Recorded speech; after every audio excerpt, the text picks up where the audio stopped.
તમને કાળા પાણીની સજા ભોગવવી નહીં પડે। આ બાબતે દરેક ભારતીયને વિચારવું અને પગલું ભરવું પડશે।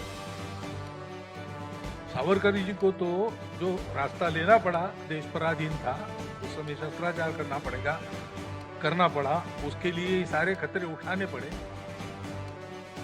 साहस करने पड़े, सब उन्होंने किया। आज तो वैसा कुछ करना पड़ने वाला नहीं, हमको कहीं जहाज से कूदना नहीं पड़ेगा सागर में, हमको कहीं काले पानी की सजा पर खपना नहीं पड़ेगा।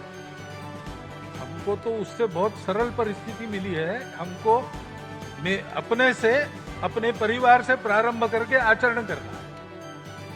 अपने बच्चों को दिशा देनी है कि खूब कमाओ लेकिन देश के लिए कमाओ, अपने लिए मत खर्चा करो। जो पढ़ना है पढ़ो, लेकिन ये सोच के पढ़ो कि देश के लिए क्या काम आने वाला है।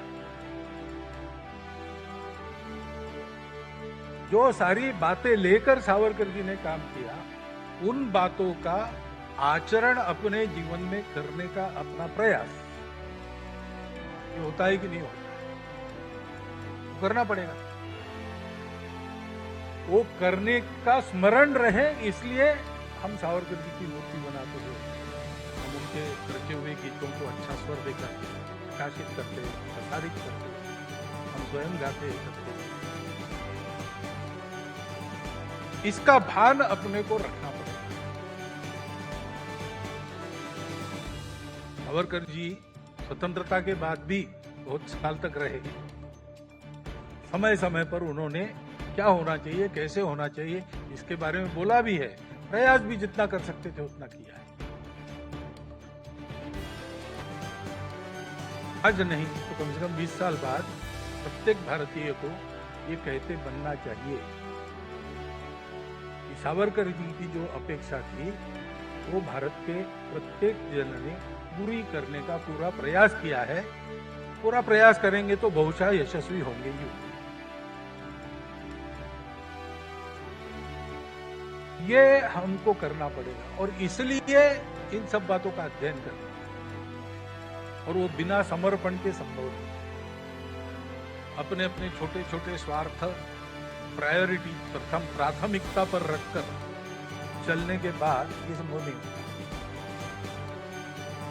ये निश्चय करना पड़ता है कि जब तक चलते हैं चलेंगे, जब नहीं चलेंगे छोड़ देने पड़ेंगे, तब छोड़ देंगे, अर्पण कर देंगे। प्राथमिकता भारत है, राष्ट्र है, देश का जीवन है। राष्ट्र क्या है, इसकी भी स्पष्ट कल्पना सावरकर जी ने दी है। उसको उन्होंने हिंदू राष्ट्र कहा है, तो हिंदू की व्याख्या भी बताई है। सिंधु सिंधु पर्यंता यस्य भारत भूमिका पितृभू पुण्यभू तवै हिंदू। इस प्रकार के भाव से स्वयं को परिपूरित करते हुए संपूर्ण देश इस भाव से परिपूरित हो और सबके जीवन ऐसे बने, और अपने शक्ति की पराकाष्ठा करते हुए प्रत्येक व्यक्ति देश के लिए जिए, देश के लिए जिए, स्वयं देश होकर जिए। શું તમને નથી લાગતું કે આપણે બધા ખૂબ જ સ્વાર્થી બની ગયા છીએ? પહેલા પોતે અને પછી રાષ્ટ્ર?